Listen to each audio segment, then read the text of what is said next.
Sir diabetes क्या है? Diabetes वैसे मोटे तौर पर दो प्रकार की होती है। डायबिटीज के साथ आमतौर पर महिलाओं में थायराइड, ब्लड प्रेशर, शुगर एक साथ हो जाता है। बॉडी के अपने ही रेजिस्टेंस की वजह से ज़्यादातर होती है। कैसे इससे बचा जा सकता है सर डायबिटीज से, और कैसी हमारी दिनचर्या हो सकती है? मतलब समोसा चाट खाते हैं, बाहर बर्गर पिज्ज़ा खाने के शौकीन हैं, और आपके बॉडी मतलब उसके बाद आपका एक्सरसाइज बहुत मिनिमम है।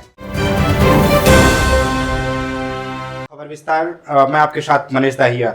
आज बात करते हैं एक ऐसी गंभीर बीमारी की जहां लोगों ने, जिस बीमारी की वजह से लाखों लाख लोगों ने अपना परेशान हैं, जिनका हजारों हजार परिवार परेशान हैं, और कई लोग इस गंभीर बीमारी से अपना जीवन भी गंवा बैठे हैं। हमारे साथ इस मुद्दे पर बात करने के लिए एमडी राकेश पटेल जी हमारे साथ हैं। सर, सबसे पहले हमारे खबर विस्तार चैनल में आपका बहुत बहुत स्वागत है सर। थैंक यू मनीष, बहुत बहुत धन्यवाद मुझको यहाँ बुलाने के लिए। Thank you so much. Sir, बात करते हैं एक ऐसी गंभीर बीमारी डायबिटीज की। सर, डायबिटीज क्या है सर, और ये कितने प्रकार की होती है सर? मनीष, डायबिटीज़ वैसे मोटे तौर पर दो प्रकार की होती है, टाइप 1 और टाइप 2। और टाइप 1 जो डायबिटीज़ है वो जनरली बच्चों को होती है, जिनमें इंसुलिन की कमी हो जाती है, जिनमें इंसुलिन बनता ही नहीं है, तो अपने को उसको टाइप 1 डायबिटीज़ कहते हैं। उसमें अपन इंसुलिन रिप्लेस करते हैं। और टाइप 2 डायबिटीज़ होती है जिसमें इंसुलिन बनता तो है पर वो काम नहीं करता ढंग से, इंसुलिन रेजिस्टेंस उस कंडीशन बोलते हैं। और वो ज़्यादातर 90-95% जो पॉपुलेशन है हमारी शुगर की, डायबिटीज़ के मरीजों की, वो टाइप 2 डायबिटीज़ होता है उनको। उसके अलावा कुछ और टाइप होते हैं, मोडी होता है, या एट्राजेनिक हो सकती है, किसी को पेंक्रियास ग्लैंड में इंजरी हो गई तो हो सकती है, किसी को पेंक्रेटाइटिस बीमारी बार बार होती है, उसमें इन्फ्लेमेशन हो गया, इंसुलिन बनना बंद हो गया तो उनको हो सकती है, किसी को पेंक्रियास में चोट लग गई तो भी हो सकती है। कभी कभी डायबिटीज़ कुछ लोगों को दवाई खाने से भी हो जाती है, स्टेरॉइड लगातार खाने से हो जाती है। जैसे कुछ लोग जोड़ों के दर्द के लिए लगातार गांव में आयुर्वेदिक दवाई के नाम पर स्टेरॉइड खाते रहते हैं, तो वो लंबे समय तक खाते हैं, तो उसी वजह से उनको शुगर हो सकता है। कई बार लोग सांस के लिए भी स्टेरॉइड खाते रहते हैं, उसकी वजह से शुगर हो जाता है। तो शुगर होने के और कई रीज़न हो सकते हैं, पर मेनली मोटे तौर पर दो तरह की डायबिटीज़ होती है। पर जो और भी डायबिटीज़ होती है वो अपने आप में भी वो खराब होती है अगर उनको हमने टाइम पर ध्यान नहीं दिया तो। सर, एक बड़ा गंभीर विषय है सर। डायबिटीज के साथ आमतौर पर महिलाओं में थायराइड, ब्लड प्रेशर, शुगर एक साथ हो जाता है सर। एक बड़ा गंभीर विषय है सर इसमें। एक्चुअली डायबिटीज़ और थायराइड जो है ना, ऑटो इम्यून डिजीज़ है बेसिकली। बॉडी के अपने ही रेजिस्टेंस की वजह से ज़्यादातर होती हैं, या इम्यूनिटी की वजह से होती हैं। इसलिए कई बार वो जिम में एक पेशेंट को एक बीमारी है, उनमें दूसरी बीमारी होने का खतरा हमेशा बना रहता है। तो थायराइड जिनको है उनको डायबिटीज़ होने का, या जिनको डायबिटीज़ है उनको थायराइड होने का खतरा सामान्य आदमियों से थोड़ा ज़्यादा होता है। और महिलाओं में थायराइड बहुत प्रोमिनेंट होती है, तो महिलाओं में इसलिए ये कॉम्बिनेशन थायराइड, बीपी और शुगर का ज़्यादा मिलता है। और हाइपरटेंशन, थायराइड के पेशेंट में हाइपरटेंशन होने का खतरा बना रहता है। दूसरा ये कि एज के साथ से डायबिटीज़ पेशेंट में भी हाइपरटेंशन कई बार बढ़ जाता है। इसके अलावा हाइपरटेंशन का एग्जैक्टली बिना कारण के भी 50 ईयर्स के बाद नॉर्मली हाइपरटेंशन होने लगता है। तो चूँकि ये तीनों डिसीज़ जो हैं, तीनों जो बीमारियां हैं, वो बॉडी के लगभग सभी सिस्टम को इन्वॉल्व कर सकती हैं। मतलब शुगर भी बॉडी के सर से पैर तक किसी भी हिस्से को इन्वॉल्व कर सकता है, बीपी भी सर से पैर तक किसी भी हिस्से को इन्वॉल्व कर सकता है, और थायराइड भी, क्योंकि तीनों बीमारियां सिस्टेमिक बीमारियां हैं। तो निश्चित तौर पे ऐसे मरीजों को अगर वो तीनों को ही कंट्रोल बराबर नहीं करते हैं तो उसमें दिक्कतें बढ़ती हैं उनको कॉम्प्लिकेशन जल्दी होंगे, उनको हार्ट में प्रॉब्लम जल्दी हो सकती है, उनको लकड़ी की प्रॉब्लम जल्दी हो सकती है, उनकी आँखें और किडनी जल्दी ख़राब हो सकती हैं, उनको और तरह ऑस्टियोपोरोसिस, हड्डियाँ कमज़ोर जल्दी होंगी उनकी, मतलब वैस्कुलर प्रॉब्लम हो सकती है, नसें ख़राब हो जाती हैं उनकी, जल्दी ख़राब होंगी। तो ये सब प्रॉब्लम जो होती है, निश्चित तौर पे तीनों बीमारी एक साथ हैं तो ये मान के चलिए उनको कम से कम 3 से 4 गोली तो मिनिमम खाना ही खाना है। कई बार शुगर एक गोली में कंट्रोल नहीं होता तो 2 से 3 गोलियाँ देनी पड़ती हैं। तो उसके बाद थायराइड गोली देनी पड़ती है, उसके साथ बीपी की एक गोली से नहीं हुआ तो 2 गोली देनी पड़ सकती है कंट्रोल करने के लिए। फिर उसके साथ उनको, चूंकि ऐसे पेशेंट जो लंबे समय से थायराइड बीपी है तो उनको खून पतला करने की गोली भी चलती है, तो उनके बाद मेडिसिन बढ़ती हैं उनकी।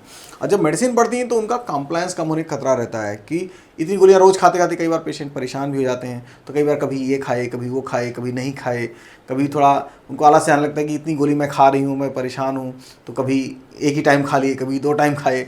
तो ऐसे पेशेंट कंप्लायंस खराब होता है, उससे उनकी बॉडी पे फर्क पड़ता है बहुत, तो उनको कॉम्प्लिकेशन जल्दी होता है। डायबिटीज पेशेंट के लिए सर एक बड़ी समस्या है इंसुलिन लेना। लोग डरते भी हैं सर इंसुलिन लेने से। मनीष, इंसुलिन का तो नाम सुन के ही लोग डर जाते हैं यहाँ। मतलब इंसुलिन का अगर एक बार किसी पेशेंट को ऐसा बताया जाए कि आपको इंसुलिन देना है, तो उसको अब लगता है कि यहाँ ऐसी मान्यता है, मुझे लगता है कि इंसुलिन दिया मतलब वो ऐसा समझता है कि अब मेरा आखिरी समय आ गया है और ये डायबिटीज़ की आखिरी स्टेज है जिसमें मुझे अब कोई नहीं बचा सकता। तो यहाँ ऐसे ऐसे मरीज हैं जिनको हम कितनी रिक्वेस्ट करते हैं कि नहीं इंसुलिन चालू कर देते हैं आपको, अभी इसमें कंट्रोल नहीं है मेडिसिन पे। बोलते नहीं सर आप मेडिसिन कितनी भी बढ़ा दीजिए 3 4 5 6, लेकिन मैं इंसुलिन नहीं लगाऊंगी या इंसुलिन नहीं लगाऊंगा। तो मतलब ऐसा कई बार हम लोग समझाते हैं। इंसुलिन ऐसा नहीं है कि इंसुलिन आपको चालू हो गई तो आपका टर्मिनल टाइम आ गया है या ये आखिरी स्टेज है, ऐसी कोई बात नहीं है। इंसुलिन कभी कभी इसलिए देना पड़ता है कि बॉडी में इंसुलिन की ज़रूरत, अगर बॉडी के अंदर इंसुलिन का फॉर्मेशन नहीं हो रहा है, इंसुलिन बन नहीं रहा है, तो गोली काम नहीं करती, आप कितना भी बढ़ा दीजिए उसको। दूसरी बात यह है कि उसके साइड इफेक्ट बढ़ते हैं, फिर गोली जब काम नहीं करती, शुगर बढ़ा हुआ है तो उसका निश्चित तौर पर नुकसान बढ़ेगा। तीसरी बात यह कि इंसुलिन बहुत ही नेचुरल प्रोडक्ट है। अगर किसी आदमी का वजन पूरा घट गया है, सपोज करिए वो पहले 70 किलो का था, अभी वो 40 किलो बचा है, 42, उसमें कई बार गोलियां काम करने लायक रहती नहीं, क्योंकि गोलियां जो है इंसुलिन रेजिस्टेंस के लिए काम करती हैं, और इंसुलिन जो है मेनली मसल और लीवर पे काम करता है। तो बॉडी में जब मसल रहती नहीं है तो मतलब गोलियां काम करें कहाँ पे, कैसे करें। तो डायरेक्ट इंसुलिन देने पे पेशेंट का वेट गेन होता है, उससे उसका वजन बढ़ता है, उसको अच्छा फील होता है, कोई साइड इफेक्ट नहीं है उसका, शून्य साइड इफेक्ट है। अगर मतलब अपन गोली और इंसुलिन की तुलना करें तो इंसुलिन का शून्य साइड इफेक्ट है, कोई साइड इफेक्ट नहीं। सिर्फ एक ही साइड इफेक्ट हो सकता है कि शुगर घट सकता है ज़रूरत से ज़्यादा, अगर आपने ज़्यादा मात्रा में ले लिया या आपने खाना बहुत कम खाया और इंसुलिन ले ली उतनी ही मात्रा में, तो घट सकता है, उतना ही साइड इफेक्ट है। बाकी इंसुलिन का वैसे इंसुलिन की वजह से कोई साइड इफेक्ट डायरेक्टली नहीं होता। तो ये बात ध्यान रखना है कि इंसुलिन कभी भी ऐसा ना सोचें कि अब इंसुलिन लग गया मुझे तो मेरा आखिरी समय आ गया है, या इंसुलिन की ज़रूरत अगर डॉक्टर ने तय की है, डॉक्टर कह रहा है कि आपको इंसुलिन की ज़रूरत है, तो आप समझिए कि इंसुलिन की अब आपको ज़रूरत है, अभी आप उसको यूज़ करिए। और सुई नाम से बहुत डरते हैं लोग, उनको लगता है कि ये रोज़ सुई कौन लगाएगा, 3 बार 4 बार हम कितनी बार सुई लगाएं।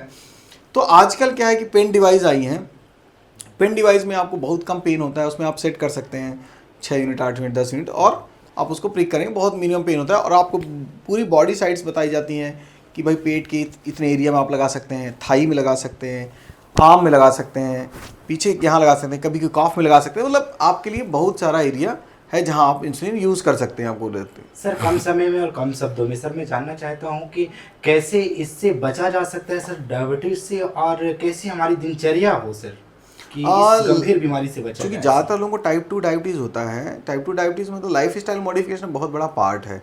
आपका खाना और आपका जो आपकी जो दिनचर्या है उसमें बहुत कुछ तय होता है कि आपका शुगर कैसे कंट्रोल है। जैसे मान लीजिए किसी की दुकानदार जो रहते हैं ज़्यादातर, तो डायबिटीज़ कंट्रोल इसलिए नहीं कर पाते कि वो सुबह 6-7 बजे से दुकान खोलना रहता है, रात को 11 बजे तक दुकान में रहते हैं मोस्ट ऑफ द टाइम, उसके बाद फिर वो रात 12-1 बजे सोते हैं, फिर सुबह 6-7 बजे, मतलब उनके पास बिल्कुल भी एक्सरसाइज का टाइम नहीं रहता।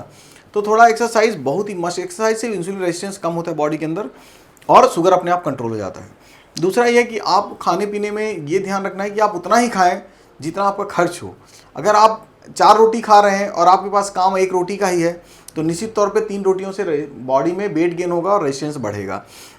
उसके अलावा अगर आप मतलब समोसा चाट खाते हैं, बाहर बर्गर पिज्ज़ा खाने के शौकीन हैं, और आपके बॉडी मतलब उसके बाद आपका एक्सरसाइज बहुत मिनिमम है, तो निश्चित तौर पे वो आपके लिए बहुत ही हानिकारक है। कोई भी जो जंक फूड होते हैं हमेशा हानिकारक तो होते ही हैं, पर उन लोगों के अंदर ज़्यादा हानिकारक हैं जो उसके लिए कोई भी वर्कआउट नहीं करते।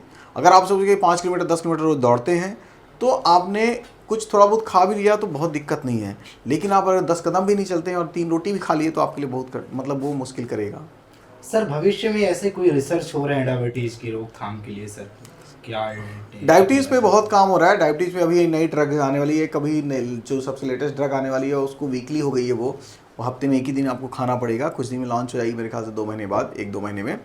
उसके अलावा सबसे बड़ा जो काम हो रहा है इंसुलिन पंप पे काम हो रहा है। इंसुलिन पंप जो अभी लेटेस्ट इंसुलिन पंप आया है 8, वो उस पर ऐसा है कि आप पंप क्या होता है कि इंसुलिन में जैसे टाइप 1 बच्चे हैं उनको पंप, या कोई एडल्ट ही है तो पंप अपने फिट कर दिया तो बॉडी को जितनी इंसुलिन ज़रूरत है वो अपने आप रिलीज़ करता रहता है, और जितना इंसुलिन वो रिलीज़ कर वो अपने से नापता रहता है और रिलीज़ करता रहता है। आप खेलते हैं फिर आप कहीं जाते हैं घूमते हैं, आपके हिसाब से मतलब इंसुलिन बॉडी से रिलीज, तो पेशेंट को बार बार प्रिक नहीं करना पड़ता और उसको नापने की ज़रूरत नहीं है, वो इंसुलिन पंप अपने आप ही सब काम करता रहता है। तो ये एक अच्छी डिवाइस आई है। दूसरी बात ये कि मेरे ख्याल से कुछ दिनों से पहले, कुछ साल पहले तक ये रिसर्च चल रही थी कि इंसुलिन को टैबलेट फॉर्म में कन्वर्ट कर लिया जाए, तो अभी तक हालांकि उसमें सक्सेस नहीं हो सके हैं। इंसुलिन को टैबलेट फॉर्म में नहीं किया जा सका है। जैसे थायराइड गोली आती है, थायराइड भी एक हार्मोन है, इंसुलिन भी एक हार्मोन है, लेकिन इंसुलिन की टैबलेट नहीं आती, थायराइड की टैबलेट आती। तो ऐसा ये है कि अगर हम किसी दिन ये बनाने में सक्सेस हो गए, इंसुलिन की टैबलेट बन गई, तो ये मान के चलिए कि हम डायबिटीज़ पर बहुत हद तक विजय पा लेंगे एक तरह से, क्योंकि इंसुलिन की अगर टैबलेट बन गई तो सारी बाकी गोलियां खाने की कोई ज़रूरत नहीं रहेगी, पहली बात। दूसरा ये है कि मतलब मिनिमम ज़रूरत पे रहेगी और हमको डायबिटीज़ कंट्रोल करने में कोई दिक्कत नहीं आएगी। टाइप 1 बाई बच्चों को भी इंसुलिन लगाने से निजात मिल जाएगी, पेन सुई चुभाने से निजात मिल जाएगी। बहुत बहुत धन्यवाद सर एक गंभीर विषय पर बात करने के लिए और हमें समय देने के लिए सर। तो इस वक्त हमारे साथ मौजूद थे डॉक्टर राकेश पटेल जी और आपने एक बड़े गंभीर विषय पर चर्चा की जिसको अमल करने की ज़रूरत है। और अगर जैसा सर ने अभी जानकारी दी है, अगर ऐसे जीवन में इसको निर्धारण और मात्रा और सही मात्रा में दिनचर्या में इसको लागू किया जाए तो इस गंभीर बीमारी से निजात पाया जा सकता है। बहुत बहुत धन्यवाद sir. Thank you Manish, thank you so much.